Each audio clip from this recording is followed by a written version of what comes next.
আলামিনের দরবারে শুকরগুজারি আদায় করি যেই মহান রব্বুল আলামিন আমাদেরকে আজকের এই মুবারক মাহফিলে দারুল হিকমতি ওয়াল ইরফান মাদ্রাসার এই বার্ষিক মাহফিলে আমাদেরকে শরীক হওয়ার তৌফিক দিয়েছেন।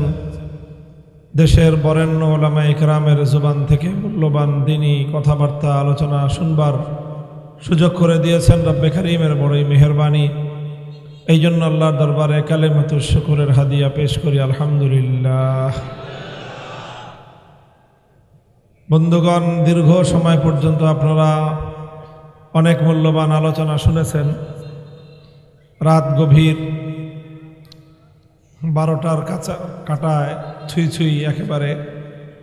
এই জন্য আমি আর খুব দীর্ঘ আলোচনা করব না। আপনাদের এই এলাকা সিংগাইর মানিকগঞ্জ মাঝে মাঝেই আলোচনায় আসে, আবার নতুন করে আপনাদের এই অঞ্চল সারা বাংলাদেশে আলোচনায় এসেছে। মানুষ দেশবাসী আপনাদের মানিকগঞ্জের ইস্যু নিয়ে গোটা দেশ উত্তাল। তো এটা মানিকগঞ্জের জন্য যেরকম সমস্যা, আবার সেটা মানিকগঞ্জের জন্য গৌরব। কাজেই আমি আশা করি যে আপনারা আজকের এই মাহফিলের পরে এখানে বিপুল পরিমাণ মুসলমান উপস্থিত আছেন। আপনারা আপনাদের দায়িত্ব এবং কর্তব্যের বিষয়ে এখান থেকে একটা প্রেরণা, একটা চেতনা নিয়ে ইনশাআল্লাহ বাড়িতে ফিরবেন।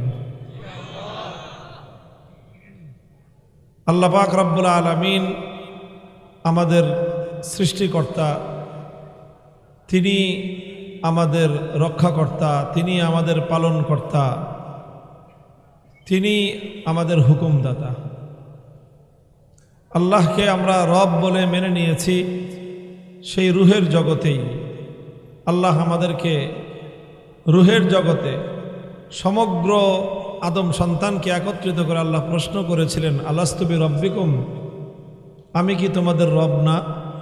আমরা সকলে এক বাক্যে স্বীকার করেছিলাম, বালা, অবশ্যই আপনি আমাদের রব। তো কাজেই এই রব হিসাবে আল্লাহকে স্বীকার করার পর জীবনের বাঁকে বাঁকে আমাদেরকে আল্লাহর রুবুবিয়্যতের সেই শিক্ষাকে স্মরণ করিয়ে দেওয়া হয়। আমাদের এই দুনিয়ার জীবন এটা হলো একটা পরীক্ষার হল।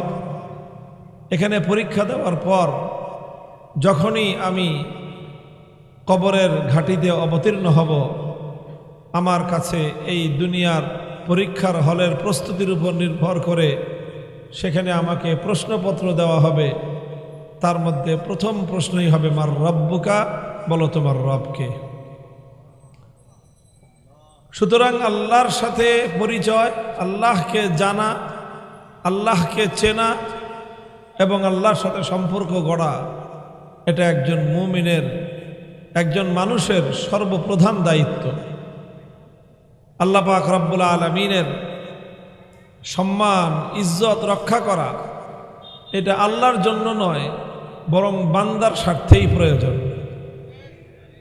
আমরা যদি আল্লাহকে সম্মান করি, আপনাদের কি ধারণা তাহলে আল্লাহ পাকের ক্ষমতা বেড়ে যাবে? আর আমরা যদি আল্লাহকে সম্মান না করি, নাউজুবিল্লাহ, সারা দুনিয়ার মানুষ যদি আল্লাহকে অসম্মান করে, এতেও কি আমার আল্লাহ পাক রব্বুল আলামিনের প্রকৃত মর্যাদা, সম্মান, আল্লাহর ক্ষমতা, আল্লাহর বড়ত্ব এক চুল পরিমাণ কমবে?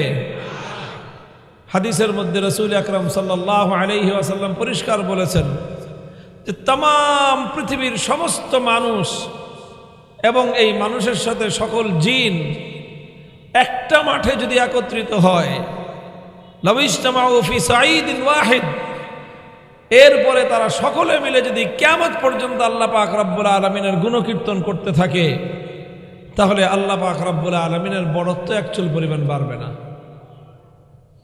আর সমগ্র মানব জাতি, দানব মানব সব এক মাঠে একত্রিত হয়ে কিয়ামত পর্যন্ত যদি আল্লাহ পাক রব্বুল আলামিনের বদনাম করতে থাকে, আল্লাহ নাফরমানি করতে থাকে, আল্লাহকে অস্বীকার করতে থাকে, এতেও আল্লাহ পাক রব্বুল আলামিনের বড়ত্ব এক চুল পরিমাণ কমবে না।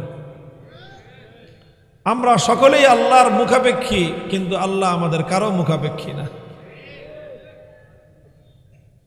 তো কাজেই আমাদের নিজেদের প্রয়োজনেই আল্লাহ পাক রব্বুল আলামিনের সম্মান, আল্লাহর মর্যাদার প্রশ্নে আমাদেরকে আপোষহীন থাকতে হবে। দুনিয়ার সব জায়গায় আপোষহীন থাকার শিক্ষা ইসলাম দেয় নাই।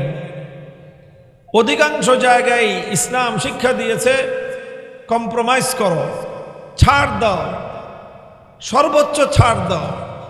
কিছু কিছু জায়গায় আল্লাহর রসুল, কোরআন এবং ইসলামী ইতিহাসের শিক্ষা হলো কিছু কিছু জায়গা আছে সেখানে এক চুল পরিমাণ ছাড় নাই। আমি আপনাদেরকে আমাদের নবীজি হযরত মুহাম্মদুর রাসূলুল্লাহ সাল্লাল্লাহু আলাইহি ওয়াসাল্লাম আমাদের জন্য যার জীবনে রয়েছে সর্বোত্তম আদর্শ, সর্বোত্তম নমুনা, উসওয়ায়ে হাসানা, যিনি, তার জীবন আদর্শের দুইটা পাতা আমি আপনাদের সামনে খুলে ধরব। এর থেকেই আমরা আমাদের করণীয় আমরা ঠিক করতে পারব। দেখেন, রাসূল আকরাম সাল্লাল্লাহু আলাইহি ওয়াসাল্লামের উপর যখন সর্বপ্রথম ওহী আসলো, আমরা জানি ইকরা বিসমি রাব্বিকাল্লাযী খালাকা, খালাকাল ইনসানা মিন আলাকিন, ইকরা ওয়া রাব্বুকাল আকরামুল্লাযী আল্লামা বিল কলামি, আল্লামাল ইনসানা মা লাম ইয়ালাম। 5 আয়াত একসাথে নাজিল হলো। নবীজি নবুয়ত প্রাপ্ত হলেন, ওহী আসলো, কোরআন নাজিল হওয়া শুরু হলো। এরপরে দীর্ঘদিন ওহী বন্ধ থাকলো। এটাকে ফাতরাতে ওহী, ওহী স্থগিত বা ওহীর আপনার এটাকে বলা হয় যে মধ্যখানে বিরতির সময়, বেশ অনেক একটা সময়, লম্বা সময় বিরতি থাকলো ওহীর, ওহী আসে না। কোন কোন বর্ণনা মতে, এটা ঐতিহাসিকদের মতো পার্থক্য আছে যে ওহী আগমন কতদিন বিরতি ছিল। 3 বছর পর্যন্ত বর্ণনা আছে যে প্রথমবার ওহী আসার পর 3 বছর পর্যন্ত ওহীর আগমন বন্ধ ছিল, বিরতি ছিল। আল্লাহ পাক রব্বুল আলামিন একবার ওহী দিয়ে মুহাম্মদ সাল্লাল্লাহু আলাইহি ওয়াসাল্লামকে এই ওহীর ধকল সামলায়ে, এই ওহীর ভার, এই ওহীর ওজন, এই ওহীর গুরুত্ব, এই ওহীর ভারত্ব, এগুলো বহন করার জন্য 3টা বছর তাকে সময় দিয়েছেন যে আমি দিলাম, এবার আপনি নিজেকে প্রস্তুত করেন। 3 বছর রাসূল সাল্লাল্লাহু আলাইহি ওয়াসাল্লাম নিজেকে প্রস্তুত করলেন। 3 বছর পরে আল্লাহ পাক রব্বুল আলামিন নবীজিকে প্রথম হুকুম করলেন, যেই হুকুম মানুষের মধ্যে এসে বাস্তবায়ন করতে হবে। এটা উলামায়ে কেরাম লেখেন অনেকে যে আল্লাহর নবীর নবুয়তের জামানা কত বছর ছিল বলেন তো? কত বছর? 23 বছর। নবীজির নবুয়তের জামানা 23 বছর। আল্লাহর নবী নবুয়ত পেয়েছেন কয় বছর বয়সে? 40 বছরে। নবীজির ইন্তেকাল হয়েছে কয় বছরে? 63 বছর। কয় বছর হলো? 23 বছর। অনেকে বলেন যে আল্লাহর নবীর এই নবুয়তের 23 বছরের জীবনটা 2 ভাগে ভাগ। প্রথম 3 বছর নবুয়তের 3 বছর, পরের 20 বছর হলো রিসালাতের 20 বছর। এই বিষয়ে আমি খুব দীর্ঘ আলোচনা করব না, খালি একটু বোঝানোর জন্য। প্রথম 3 বছর হলো শুধু নবুয়তের, আর শেষ 20 বছর হলো রিসালাতের। বলবেন নবুয়ত আর রিসালাতের পার্থক্য কি? এখানে ছোট্ট একটু পার্থক্য আছে। নবুয়ত মানে হলো যার কাছে আল্লাহর পক্ষ থেকে ওহী আসে তাকে বলা হয় নবী। আর রসুল এবং রিসালাত হলো আল্লাহর পক্ষ থেকে ওহী আসার পর সেই ওহী নিয়ে দুনিয়ার মানুষের ময়দানে মেহনত করা, এটার নাম হলো রিসালাত। তো প্রথমে আল্লাহ পাক রব্বুল আলামিন শুধু নবীজিকে ওহী পাঠিয়েছেন। এই ওহী আর দুনিয়ার মানুষের কাছে প্রচার করার নির্দেশ দেন নাই।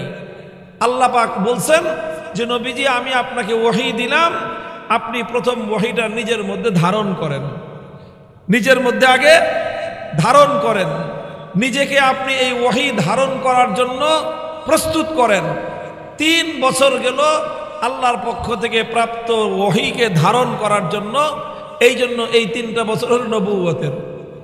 এরপরে 3 বছর পরে আল্লাহ পাক রব্বুল আলামিন নবীজির কাছে সর্বপ্রথম যেই বিধানটা পাঠালেন যে আপনি এবার এই বিধান নিয়ে উম্মতের কাছে যান, আপনি এবার এই হুকুম নিয়ে দুনিয়ার মানব সমাজের কাছে যান, আপনি এবার এই দাওয়াত নিয়ে, এই রিসালাত নিয়ে, এই পয়গাম নিয়ে আল্লাহর বান্দাদের কাছে যান।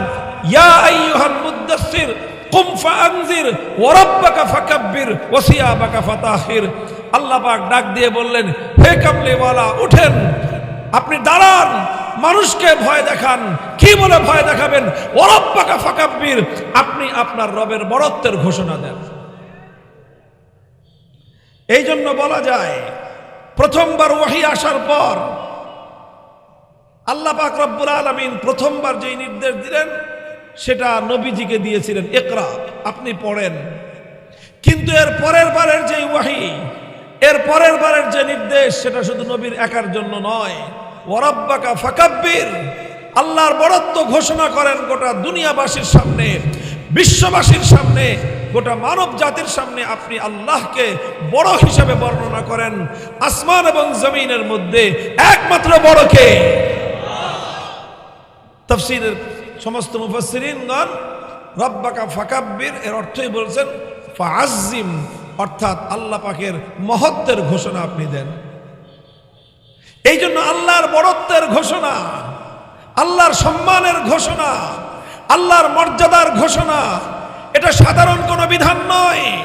নামাজের বিধান পরে এসেছে, রোজার বিধান পরে এসেছে, হজের বিধান পরে এসেছে, যাকাতের বিধান পরে এসেছে, পর্দার বিধান পরে এসেছে, জিহাদের বিধান পরে এসেছে, সব বিধান পরে এসেছে। সর্বপ্রথম আমার নবী যেই বিধান নিয়ে উম্মতের কাছে এসেছেন সেই বিধান হলো আল্লাহর সম্মান রক্ষা করো, আল্লাহর বড়ত্ব ঘোষণা করো।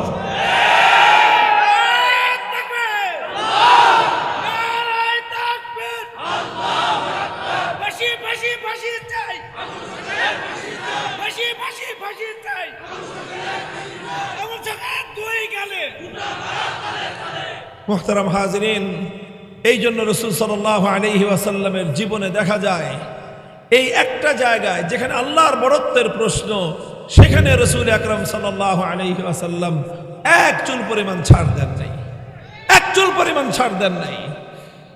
অথচ আমরা জানি আমার নবীর মতো নম্র কোমল মানুষ পৃথিবীতে আর কেউ আসে নাই। বলেন, নবীজির উপাধি ছিল রাহমাতুল আলামিন। গোটা বিশ্ববাসীর জন্য আমার নবী রহমত ছিলেন, করুণা ছিলেন, দয়া ছিলেন, মায়া ছিলেন। কিন্তু আল্লাহর বড়ত্বের প্রশ্নে কারো দ্বারা যদি আমার আল্লাহর বড়ত্বের এক চুল পরিমাণ কোনো ব্যাঘাত ঘটেছে, নবী আকরাম সাল্লাল্লাহু আলাইহি ওয়াসাল্লাম সেটাকে সহ্য করেন নাই। আমরা ইতিহাস জানি, 7ম হিজরিতে রাসূল সাল্লাল্লাহু আলাইহি ওয়াসাল্লাম 1400 সাহাবায়ে কেরাম নিয়ে উমরার উদ্দেশ্যে পবিত্র মক্কার দিকে রওনা করলেন। হিজরতের পরে আর কোনোদিন আল্লাহর নবী মক্কায় যান নাই, এই প্রথম মক্কায় যাত্রা শুরু করলেন। সঙ্গে 1400 সাহাবী। নবীজি ইহরাম বাঁধলেন, জবাই করার জন্য সঙ্গে জানোয়ার নিয়ে নিলেন। 1400 সাহাবায়ে কেরাম রাসূল সাল্লাল্লাহু আলাইহি ওয়াসাল্লাম ইহরাম বেঁধে মক্কার উদ্দেশ্যে যাত্রা করলেন। মক্কার কাছাকাছি যখন পৌঁছলেন, নবীজির কাছে সংবাদ আসলো যে মক্কার কুরাইশের লোকেরা নবীজিকে বাধা দেওয়ার জন্য, তিনি যেন মক্কায় ঢুকতে না পারেন, প্রতিরোধ করার জন্য তারা সব রকম প্রস্তুতি নিয়ে রাখছে। কোনোভাবেই তারা আল্লাহর নবীকে পবিত্র মক্কায় ঢুকতে দিবে না। রাসূল সাল্লাল্লাহু আলাইহি ওয়াসাল্লাম স্বপ্নে দেখেছিলেন যে আল্লাহ পাক রব্বুল আলামিনের মেহেরবানিতে তিনি উমরা করতেছেন, এই জন্য তিনি স্বপ্ন দেখে মক্কার উদ্দেশ্যে রওনা হয়ে গেছেন। এদিক দিয়ে মক্কার লোকেরা ঢুকতে দিবে না কোনোভাবেই। আল্লাহর নবী সামনে ধীরে ধীরে অগ্রসর হচ্ছেন।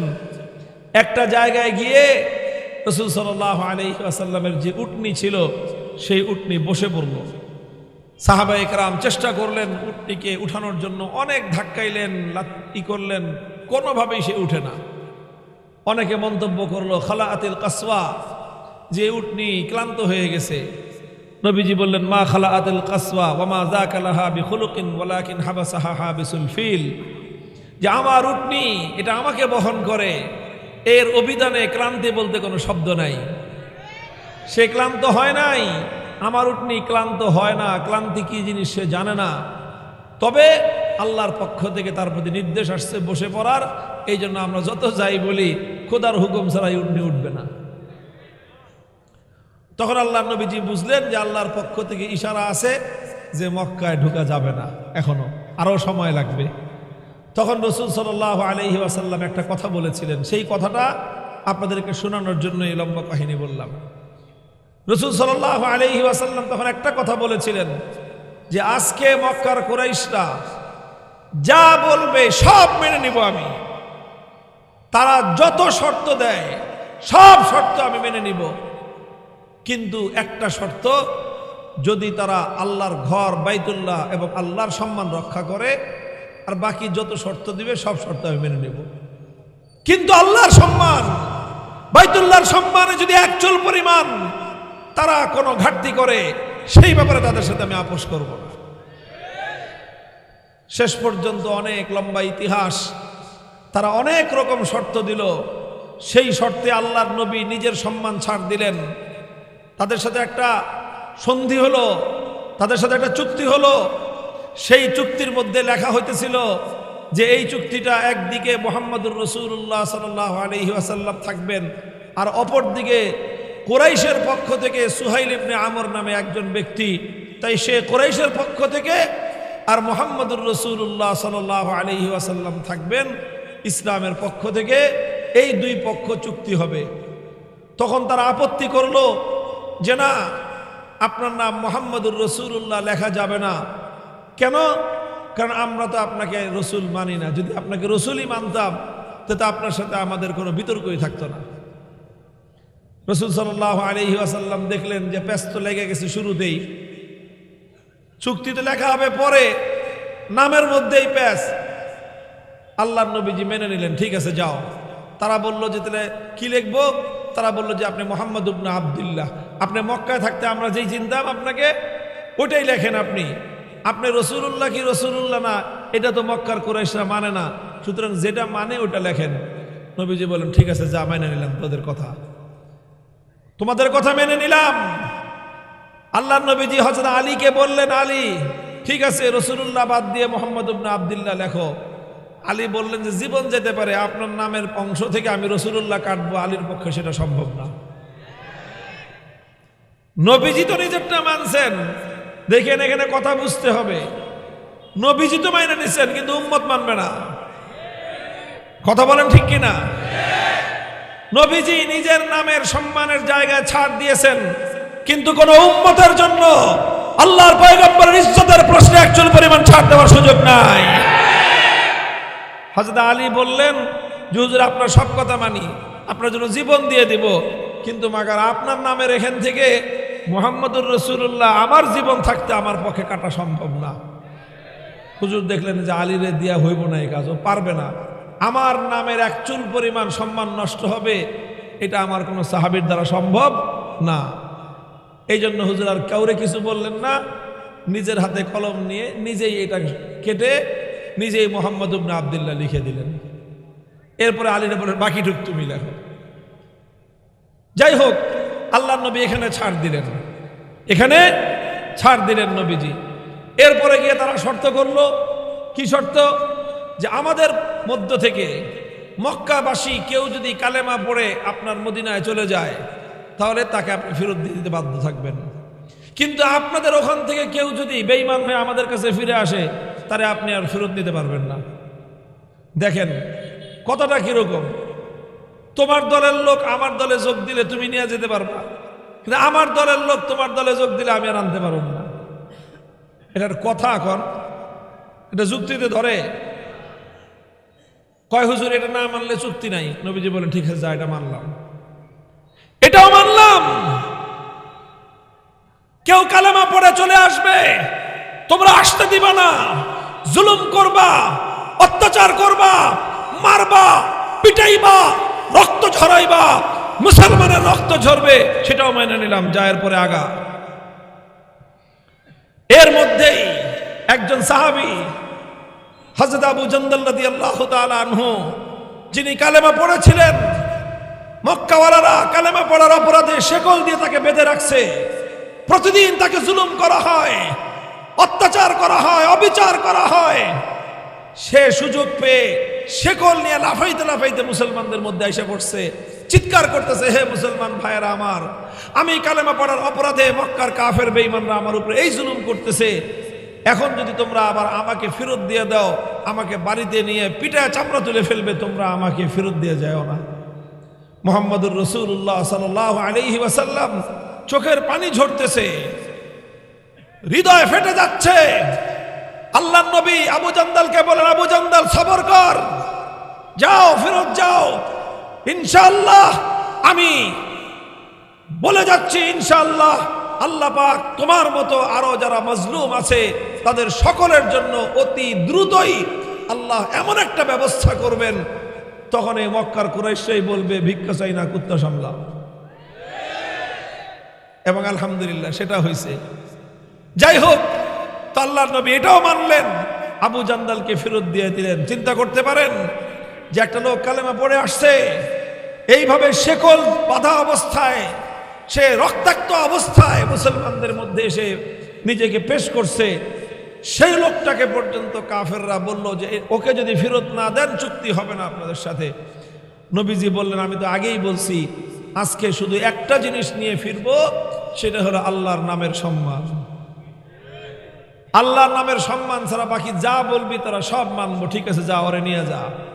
মুসলমানকে কাফেরদের হাতে তখন আল্লাহর নবী এই সন্ধির ভিত্তিতে তাদের কাছে দিয়ে দিলেন। একটা একটা করে সব মানলেন। সাহাবায়ে কেরাম মন ভাঙ্গা অবস্থায় সব মেনে নিয়েছে, সব মেনে নিয়েছেন। উমরা করতে পারলেন না, হুদাইবিয়ায় মাথা হলক করে মদিনার দিকে ফিরে আসলেন। তারপরে আবার আল্লাহর নবীর নাম থেকে রাসূলুল্লাহটা নিজেই কেটে দিলেন, মুহাম্মদ ইবনে আব্দুল্লাহ লিখলেন। তারপরে আবার একজন মুসলমান ফিরে আসলে, কালেমা পড়ে মুসলমানদের মধ্যে আসলে তাকে ফেরত দিতে হবে, এইরকম শর্ত আল্লাহর নবী মেনে নিলেন। এমনকি একজন মুসলমানকে আল্লাহর নবী এই শর্তের কারণে ফেরত দিয়ে দিতে বাধ্য হলেন। সবকিছু আল্লাহর নবী মেনেছিলেন, কিন্তু আল্লাহর নবী আল্লাহর ইজ্জত এবং সম্মানের প্রশ্নে কোনো ছাড় দেন নাই। এই জন্য আল্লাহ পাক রব্বুল আলামিন কোরআনে আয়াত নাজিল করলেন, ইন্না ফাতাহনা লাকা ফাতহাম মুবিনা, ইন্না ফাতাহনা লাকা ফাতহাম মুবিনা। হে নবী, আপনি আজকে সব বিষয়ে ছাড় দিয়ে, সব বিষয়ে ছাড় দিয়ে, কাফেরদেরকে অগ্রাধিকার দিয়ে আজ যে ঐতিহাসিক চুক্তি আপনি করলেন, আল্লাহর নামের ইজ্জত প্রতিষ্ঠিত হলো, আল্লাহর নামের মর্যাদাকে বুলন্দ করে দুনিয়াবাসীর কাছে আপনি একটা পয়গাম দিয়ে দিলেন, মুসলমান সব বিষয়ে আপোষ করতে পারে, আল্লাহর ইজ্জতের প্রশ্নে মুসলমান আপোষ করতে পারে না। এটাই হলো ইসলামের ঐতিহাসিক বিজয়। এর চেয়ে বড় ইসলামের আর কোনো বিজয় হতে পারে না। প্রথম ঘটনা হুদাইবিয়ার ঘটনা। আবার এরপরে আসেন, এর আগে আরেক ঘটনা, ঐতিহাসিক ঘটনা উহুদের জিহাদের আমরা সব জানি ইতিহাস। একদিকে 3000 বেঈমান, আরেকদিকে মাত্র 700 মুসলমান। লড়াই হলো, তুমুল যুদ্ধ হলো। যুদ্ধে প্রাথমিকভাবে মুসলমানদের পাল্লা ভারী, কিন্তু একটা সামান্য ভুলের কারণে যুদ্ধের চিত্র বদলে গেল। মুসলমানদের উপর কাফেররা চতুর্দিক থেকে একযোগে হামলা চালালো। সেই হামলায় একে একে 70 জন সাহাবী, আল্লাহর নবীর প্রিয় সাহাবী শাহাদাত বরণ করলেন। হযরতে হামজা ইবনে আব্দুল মুত্তালিব রাদিয়াল্লাহু আনহু, আল্লাহর নবীর ওই সময়ের সবচেয়ে ঘনিষ্ঠ, সবচেয়ে প্রিয় ব্যক্তি, নবীজির অভিভাবক, নবীর আপন চাচা হযরতে হামজা শাহাদাত বরণ করলেন। ওনার কলিজা বিদীর্ণ করা হলো, বুক ফেলে কলিজা বের করে কাফেরের দল চাবায় চাবায় খাইল। নবীজি এই দৃশ্য দেখলেন, আল্লাহর নবী নিজে আহত হলেন, মাথা ভাঙলো, চোয়াল ভাঙলো, দান্দার শহীদ হলো, সারা চেহারা রক্ত রঞ্জিত হলো। রক্ত ঝরতে ঝরতে রাসূল আকরাম সাল্লাল্লাহু আলাইহি ওয়াসাল্লাম বেহুশ হয়ে, দুর্বল হয়ে মাটিতে পড়ে গেলেন। নবীজি এমন জায়গায় পড়েছেন, নবীজিকে দেখা যায় না। ওই সময় ইবলিস গুজব রটিয়ে দিল, কুদিলা মুহাম্মদ মুহাম্মদ সাল্লাল্লাহু আলাইহি ওয়াসাল্লাম শহীদ হয়ে গেছেন। আল্লাহর নবীর শাহাদাতের সংবাদে গোটা মদিনার মধ্যে শোকের ছায়া নেমে আসলো। উহুদের ময়দানে সকল সাহাবায়ে কেরাম হতোদ্যম হতাশ হয়ে পড়লেন, বিক্ষিপ্ত হয়ে গেলেন। আল্লাহ রাসূল সাল্লাল্লাহু আলাইহি ওয়াসাল্লাম হুঁশ ফেরার সাথে সাথে দেখা গেল নবীজি ক্ষীণ কণ্ঠে জোরে কথা বলতে পারতেছেন না, এত দুর্বল। নবীজি বলতেছেন ইলাইয়া ইবাদাল্লাহ, ইলাইয়া ইবাদাল্লাহ। হযরত মালিক ইবনে সিনান রাদিয়াল্লাহু আনহু একজন সাহাবী, সর্বপ্রথম নবীকে দেখলেন যে নবীজি জিন্দা আছেন। নবীজি ডাকতেছেন, তিনি চিৎকার করে বললেন, হে সাহাবীরা, তোমরা কোথায় যাচ্ছ? আমাদের নবী হাজা রাসূলুল্লাহ সাল্লাল্লাহু আলাইহি ওয়াসাল্লাম, এই যে আমাদের প্রাণের নবী জীবিত আছেন, তোমরা আসো নবীজির কাছে। সমস্ত সাহাবায়ে কেরাম চতুর্দিক থেকে পঙ্গপালের মতো দৌড়ে এসে আবার নবীজির চারপাশে জড়ো হলেন। যুদ্ধের আবার চিত্র বদলে গেল। যুদ্ধ যখন শেষ পর্যায়ে, সাহাবায়ে কেরাম আল্লাহর নবীকে কেন্দ্র করে জড়ো হয়ে আসেন। মক্কার কুরাইশরা তারা যুদ্ধের ময়দান থেকে মুসলমানদেরকে 70 জনকে শহীদ করে বাকি প্রায় সকল সাহাবী আহত, কারো হাত ভাঙছে, পা কাটা, মাথা কাটা, শরীর কাটা, রক্তে রঞ্জিত স্বয়ং আল্লাহর নবীর এই অবস্থা। তখন মক্কার কুরাইশরা একত্রিত হইল যে মুসলমানদের কি অবস্থা। তারা মনে করছে যে মুসলমানদের সব শেষ। তখন আবু সুফিয়ান, তিনি মক্কার কুরাইশদের প্রধান নেতা, সে মুসলমানদেরকে ডাক দিয়ে একটা প্রশ্ন করলো, বলল, আফিল কওমি মুহাম্মদ, হে মুসলমানেরা, বলো তো তোমাদের মাঝে মুহাম্মদ কি জীবিত আছে? সাল্লাল্লাহু আলাইহি ওয়াসাল্লাম আল্লাহর নবী সাহাবীদেরকে বললেন, লা তুজিবুহু, এই কিছু বলো না, সব নীরব থাকো, দেখি কি কয়। এরপরে আবু সুফিয়ান দ্বিতীয় প্রশ্ন করলো, আফিল কওমি ইবনু আবি কুহাফা, এই তোমাদের মধ্যে কি আবু বকর বেঁচে আছে? নবীজি এইবারও বললেন, লা তুজিবুহু, কিচ্ছু বলো না, দেখিও কি বলে। তৃতীয় প্রশ্ন করলো, আফিল কওমি ওমর, ওমর বেঁচে আছে? নবীজি এইবারও বললেন, লা তুজিবুহু, কিচ্ছু বলো না, দেখি কি কয়। তখন সে মন্তব্য করলো, ইন্নাহা উলাই কুতিলু লাউ কানু আহয়া আল আজাবু, ইন্নাহা উলাই কদ মাতু, এরা সবাই মুহাম্মদ, আবু বকর, ওমর, তারা সকলেই নিহত হয়ে গেছে, কারণ তারা যদি আজ বেঁচে থাকতো তাহলে আমার ডাকে সাড়া দিতেন না, সাহাবীদেরকেও কিছু বলতে দিলেন না। অর্থাৎ সব কথার জবাব দিতে হয় না। কি করতে হয় না? অনেক উস্কানি দিবে, সব উস্কানিতে উত্তেজিত হইতে নাই। নবীজির শিক্ষা এটা, ওহদের শিক্ষা, রক্ত দিয়ে এই শিক্ষা উম্মতকে দিয়ে গেছেন। সব কথায় উত্তেজিত হইতে নাই, সব কথার জবাব দিতে নাই। আচ্ছা, এরপরে দ্বিতীয় শিক্ষা আসতেছে। তখন আবু সুফিয়ান, মক্কার কুরাইশদের সর্দার, কাফেরদের সর্দার, যখন এই মুসলমানদের প্রধান 3 জন শহীদ হয়ে গেছেন বলে সে নিশ্চিত হলো, তখন সে আনন্দে উৎফুল্ল হয়ে একটা স্লোগান দিল। কি স্লোগান? বলল, ওলো হুবাল, ওলো হুবাল। সে বলল, জয় হুবল। কি বলল? বলল, হুবলের জয়, জয় হুবল। এই স্লোগান দিয়ে উঠল, যে অর্থাৎ হুবল সবচেয়ে বড়। এবার আল্লাহর নবী বললেন, আজিবুহু, হে আমার সাহাবীরা, এতক্ষণ আমি বলেছিলাম কোনো জবাব দিও না, এখন আমি বলতেছি। এখন গায়রুল্লাহর বড়ত্বের আওয়াজ উঠেছে। এখন কোন এক আল্লাহ বিশ্বাসী ইমানদার নীরব থাকতে পারে না। আজিবুহু, জবাব দাও তোমরা এই কুফরি কথার। আল্লাহর সামনে গায়রুল্লাহর বড়ত্বের আওয়াজ উঠবে, একত্ববাদী মুসলমান নীরব থাকবে, হতে পারে না। জবাব দাও। হযরত ওমর জিজ্ঞাসা করলেন, ইয়া রাসূলুল্লাহ, এতক্ষণ আপনি চুপ থাকতে বলছেন, চুপ ছিলাম, এখন আপনি জবাব দিতে বলতেছেন, জবাব তো দিব, কি জবাব দিব সেটাও আপনি বলে দেন।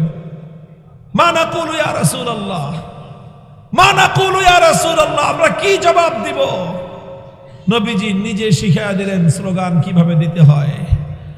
আল্লাহর নবীজি তখন বললেন, কুলু আল্লাহু আ'লা ওয়া আজাল, আল্লাহু আ'লা ওয়া আজাল।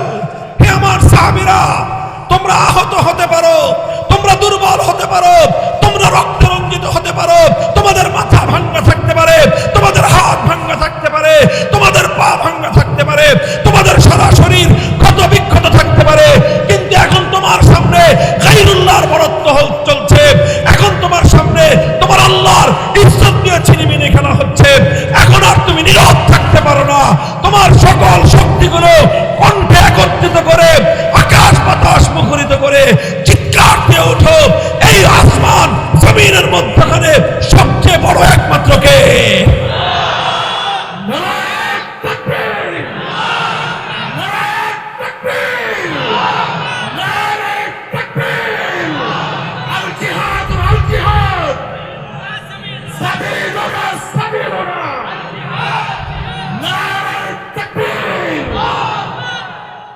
মুহতারাম হাজিরিন, এটা আমি কোনো গল্প বলি নাই, সহিহ বুখারী শরীফের হাদিস। এটা বুখারী শরীফ কিতাবুল মাগাজির বাবু গজওয়াতে উহুদ তালাশ করে দেখেন, এই পূর্ণ ঘটনা সেখানে বর্ণিত আছে।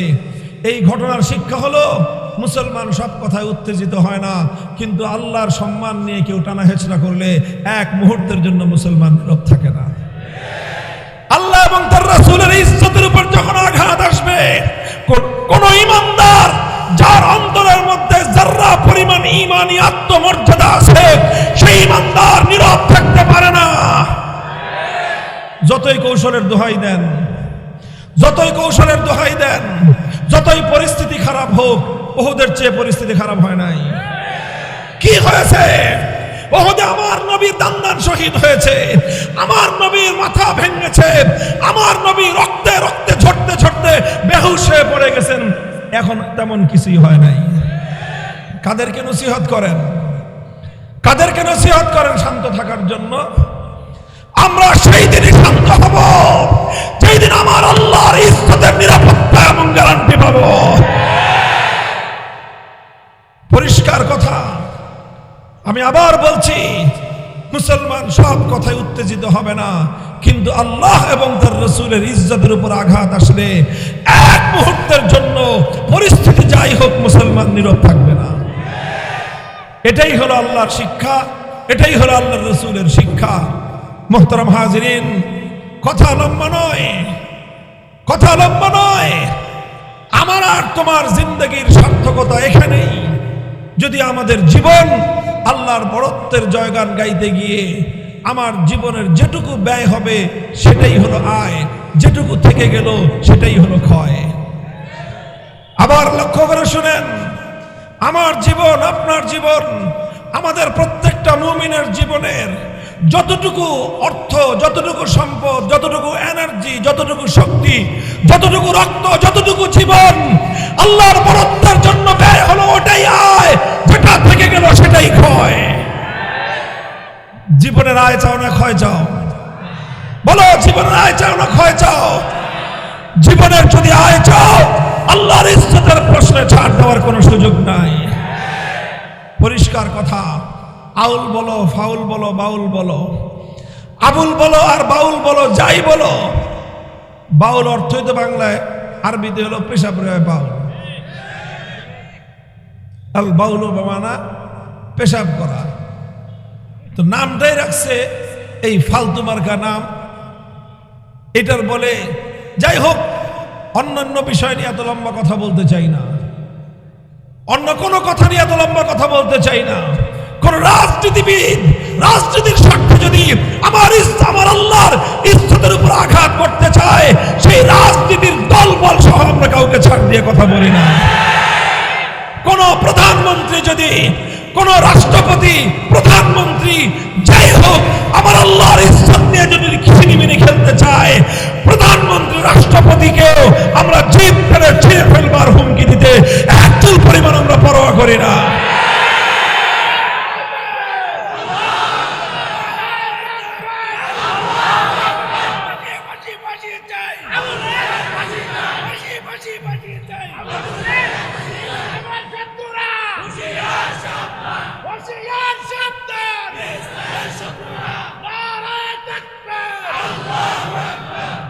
সুতরাং এই প্রশ্নে মুমিনের পক্ষ থেকে কোনো ছাড় দেওয়ার অবকাশ নাই। যদি কোনো মুমিন আল্লাহর ইজ্জতের প্রশ্নে, আল্লাহর বরাদ্দের প্রশ্নে কোন ধরনের নমনীয়তা প্রদর্শন করে, এটা নমনীয়তা নয়, এটা উদারতা নয়, এটার নাম মুনাফিকি আর ভণ্ডামি। এটার নামই হলো মুনাফিকি আর ভণ্ডামি। তুমি কার কিসের ব্যাপারে তুমি ছাড় দিতে বলো, উদারতা দেখাতে বলো? বাউলরা যদি বাউলামি করতে চায় করুক, সাবজেক্টের অভাব আছে? তরে নিয়ে, তোর কাহিনী নিয়ে, তোর বাপ মা নিয়ে, তোর বউ বাল বাচ্চা নিয়ে তুই কাহিনী কর। আল্লাহ এবং তার রসুলের ব্যাপারে চুল পরিমাণ কোন ধরনের কটূক্তি যে কোনো শিরোনামেই করা হোক না কেন, এটা আমাদের পরিষ্কার পয়গাম। রাষ্ট্রকেও বলে দিচ্ছি, প্রশাসনকেও বলে দিচ্ছি, রাজনৈতিক দলগুলোকে আমরা পরিষ্কার পয়গাম দিয়ে দিচ্ছি। রাজনীতি করতে করতে এত বেশি রাজনীতি করেন না যে ইমানের প্রশ্নে আপনার মধ্যে মুনাফিকি করার মতো চরিত্র এসে যায়। বিশেষ করে ওই সকল রাজনৈতিক ব্যক্তিবর্গ যারা বিসমিল্লাহির রহমানির রহিম বলে বাংলাদেশের মুসলমানদের কাছে জনপ্রিয়তা লাভ করেছিলেন, আল্লাহর উপর অবিচল আস্থা এবং বিশ্বাসের কথা বলে যারা এদেশের মানুষের আস্থা কুড়িয়েছিলেন। আপনাদের নেতা মরহুম প্রেসিডেন্ট সাহেব, তিনি তো এই কথাগুলো বলে আল্লাহর উপর অবিচল আস্থা এবং বিশ্বাসের কথা বলে আল্লাহর সম্মান বুলন্দ করেছেন। আপনি এখন সেই দলের নেতা হয়ে আপনি একটা আবুলের জন্য, তার জন্য মায়া কান্না কাঁদেন, অথচ তার অপবিত্র জুবানে আমার আল্লাহর মহান সম্মান এবং মর্যাদা ভুলুণ্ঠিত হয়েছে। আল্লাহর সম্মান এবং ইজ্জত নিয়ে আপনার কোনো কান্নাকাটি নাই, আপনার মধ্যে কোনো চুল পরিমাণ কোনো ইতস্তত নাই, সেই ব্যাপারে আপনার মধ্যে কোনো ধরনের পরিবর্তন নাই। আপনি কোন ব্যক্তির, একজন ব্যক্তির বিষয় নিয়ে আপনার আল্লাহর প্রতি আপনার সেই মর্যাদা বোধ প্রকাশ করতে পারেন না, ব্যক্তির প্রতি মমত্ব প্রকাশ করতে আসছেন। এই আতেলগিরি, এই অতি আতেলগিরি বাংলাদেশে চলবে না। কথা বলেন ঠিক কিনা বেঠিক? এই অতি আতেলগিরি, এটা আমরা সহ্য করি না। কথা বলেন। মুসলমান, কথা খুব লম্বা নয়, আমি আপনাদের সামনে রাসূল আকরাম সাল্লাল্লাহু আলাইহি ওয়াসাল্লামের জীবনের সূচনা লগ্ন থেকে আল্লাহ পাক তার নবীকে সর্বপ্রথম যেই নির্দেশটা দিয়েছেন, উম্মতের কাছে আমাদের নবী সর্বপ্রথম আল্লাহর যে হুকুম পৌঁছিয়েছেন, সেই হুকুম হলো ওয়ারাব্বাকা ফাকাব্বির, বড়ত্ব ঘোষণা করবো একমাত্র কার? সম্মান রক্ষা করবো সবচেয়ে বেশি কার? আল্লাহর সম্মানের প্রশ্নে, আল্লাহর ইজ্জতের প্রশ্নে মুসলমান কোনোদিন আপোষ করতে পারে না। এই জায়গায় যেই মুসলমান আপোষ করতে যাবে, এটাকে উদারতা বলা হয় না, এটাকেই বলা হয় ভণ্ডামি, এটাকেই বলা হয় ঈমানের সাথে গাদ্দারি, এটাই বলা হয় আল্লাহর সঙ্গে গাদ্দারি। যে ব্যক্তি তার রবের সঙ্গে গাদ্দারি করতে পারে, যে ব্যক্তি আল্লাহর সঙ্গে গাদ্দারি করতে পারে, সে কোনোদিন মানুষের সঙ্গে বিশ্বস্ততার পরিচয় দিতে পারে না। বলেন একটা কথা, কোন মানুষ যদি বাপের সঙ্গে গাদ্দারি করে, সে তার ভাইয়ের সঙ্গে বিশ্বস্ততা করবে? বলেন। যে তার বাপের সঙ্গে গাদ্দারি করে, বাপকে যে হক দিতে জানে না, বাপকে যে সম্মান দিতে জানে না, সে ভাইয়ের হক আদায় করবে। তাহলে বাপের সাথে যে গাদ্দারি করে, তার দ্বারা যদি ভাইয়ের হক আদায় হওয়া সম্ভব না হয়, তো আল্লাহ বাপের চেয়ে কত বড়? বলেন বলেন। বাপ কেন বড়? আল্লাহ আমাকে বাপের মাধ্যমে দুনিয়াতে পাঠাইছেন, এই জন্য তো বাপ বড়। তো বাপ আমার সৃষ্টি, আমার জন্মের ক্ষেত্রে মধ্যস্থতা, এই জন্যই বাবার সম্মান, এই জন্যই তো মায়ের সম্মান। যে বাবা মায়ের সম্মান যে রক্ষা করতে পারে না, তার দ্বারা ভাই বোন, পাড়া প্রতিবেশী, জনগণ কারো অধিকার রক্ষিত হওয়া সম্ভব নয়। সুশীলগিরি মারাও না। তুমি আল্লাহর সঙ্গে গাদ্দারি করে আবুলের প্রতি প্রীত দেখাও। যারা আল্লাহর সঙ্গে গাদ্দারি করে আবুল ফাউলদের প্রতি প্রীত দেখাবে, প্রমাণ হবে তারা মুসলমানদের দুশমন। এই একটা প্রশ্ন এখানে কোনো গোজামিলের সুযোগ নাই, এখানে কোনো গোজামিলের সুযোগ নাই, এখানে কোনো ছাড় দেওয়ার সুযোগ নাই, নমনীয়তার সুযোগ নাই, উদারতার সুযোগ নাই। আমাদের পরিষ্কার কথা, এই আবুল বাউল যাকে গ্রেফতার করা হয়েছে তার দৃষ্টান্তমূলক শাস্তি নিশ্চিত করতে হবে।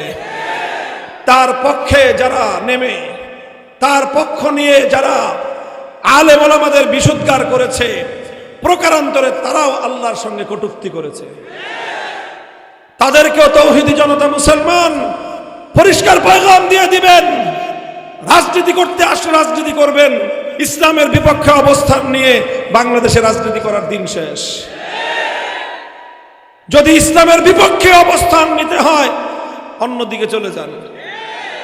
আপা গেছে যেই পথে, আপনারাও চলে যান সেই পথে। সীমান্ত পাড়ি দিতে না পারলে বললেন আমরা যে করে বেলাতে সীমান্ত পাড়ি করে দেব। এই দেশে থেকে ইসলামের বিরুদ্ধে বিসংকার করে আল্লাহর সম্মানের উপর আঘাত করার ব্যাপারে নমনীয়তা, নীরবতা অবলম্বন করে মুসলমানদের দেশে আগামীতে রাজনীতি করা যাবে না ইনশাআল্লাহ।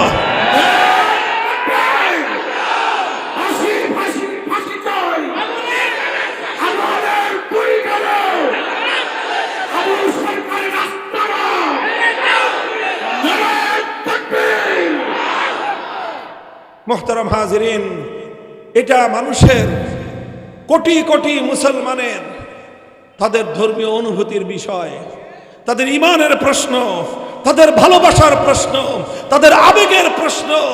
আল্লাহকে গালি দেওয়া মানে কোটি কোটি ইমানদারের হৃদয়কে টুকরো টুকরো করে দেওয়া, তাদের কলিজাকে ছিন্ন ছিন্ন করে রক্তে রঞ্জিত করে দেওয়া। এই সব অপকর্ম যারা করে তারা কোনোদিন মানবতার বন্ধু হতে পারে না। তারা মানবতার দুশ্মন, ইসলামের দুশ্মন, বিশ্ব সভ্যতার দুশ্মন। কাজেই আমাদের পরিষ্কার পয়গাম, আমি প্রশাসনকে সবচেয়ে বেশি সতর্ক করতে চাই। এইভাবে এই প্রশ্ন নিয়ে, এই প্রসঙ্গ স্পর্শকাতর প্রসঙ্গ, মনে রাখবেন এই প্রসঙ্গ যখন আসবে আমাদের পক্ষে নমনীয় থাকা কোনোভাবেই সম্ভব হবে না। এই জন্য আপনারা যদি বাড়াবাড়ি করেন, অযথাই যদি এটা নিয়ে খোঁচাখুচি করেন, পরিস্থিতি যেখানে গিয়ে পৌঁছবে সামাল দেওয়ার হিম্মত আপনাদের হবে না। কাজেই আবুলের বিপক্ষে যারা কথা বলেছে, আবুল বাউলের বিপক্ষে যারা শাস্তির দাবি করেছে, যারা তার এই আল্লাহকে কটূক্তি করার বিরুদ্ধে প্রতিবাদ করেছে, তারা তাদের ঈমানি দায়িত্ব পালন করেছে। বাংলাদেশে বসবাস করে একজন ইমানদার ঈমানি দায়িত্ব পালন করতে পারবে না, মগের মুল্লুক আমরা বাংলাদেশ আমরা বেঁচে থাকতে বানাতে পারবেন না ইনশাআল্লাহ। যদি এই দেশটাকে ওই রকম মগের মুল্লুক বানাতে হয় যে এখানে ঈমান নিয়ে বাঁচা যাবে না, আল্লাহর পক্ষে কথা বলে বাংলাদেশে থাকা যাবে না, সেই দিন আসতে হলে আমাদের বুকের উপর দিয়ে আগে বুলডোজার চালাতে হবে, আমাদের শাহাদাতের রক্ত দিয়ে আগে দেশকে ভাসাতে হবে। একজন ইমানদার জিন্দা থাকা অবস্থায় আল্লাহর ইজ্জতের প্রশ্নে কোন ধরনের এই ধরনের অকার্যকলাপ, ইসলাম বিরোধী অপতৎপরতা রাষ্ট্র প্রশাসন কারো পক্ষ থেকে আসলে নীরব থাকবো না আমরা।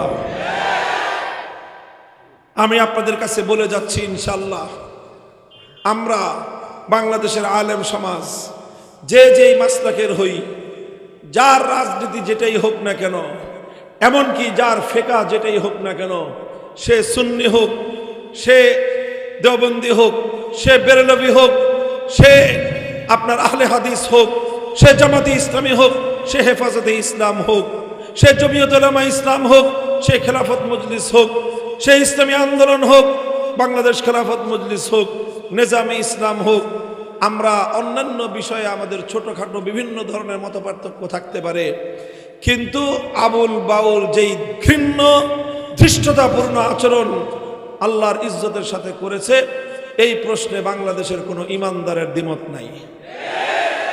যারা দ্বিমত করবেন হুঁশিয়ার হয়ে করবেন। প্রশাসন এই বিষয়ে যদি আবুলের পক্ষ নিয়ে ধর্মপ্রাণ মুসলমানদের বিপক্ষে কোনো পদক্ষেপ নেন, যদি এই বিষয়ে কোনো পদক্ষেপ নেন, উদ্ভূত পরিস্থিতির জন্য আপনাদেরকে দায় গ্রহণ করতে হবে। আলেম ওলামারা পরিষ্কার আমরা জানি তাদের দ্বারা কখনো কোনো সীমালঙ্ঘন এই ব্যাপারে হয় নাই। কাজে এই জন্য তৌহিদি জনতা ইমানি দায়িত্ব পালন করতে গিয়ে মামলার শিকার হবে। এটা কি হাসিনার ফেসিবাদী আমল পাইছেন, না এটা ভারতের রামরাজত্ব পাইছেন? পরিষ্কার কথা, আমরা অন্য কোন ধর্ম প্রণেতা, অন্য কোন ধর্মগুরুর অসম্মানে আমরা আঘাত করতে চাই না এবং আমরা করতেও দেই না। কোন মুসলমান হিন্দু ধর্মকে নিয়ে, হিন্দু ধর্মের কোন ধর্মীয় সম্মানজনক কোনো বিষয় নিয়ে কটূক্তি করতে পারে না, আমরা দেই না।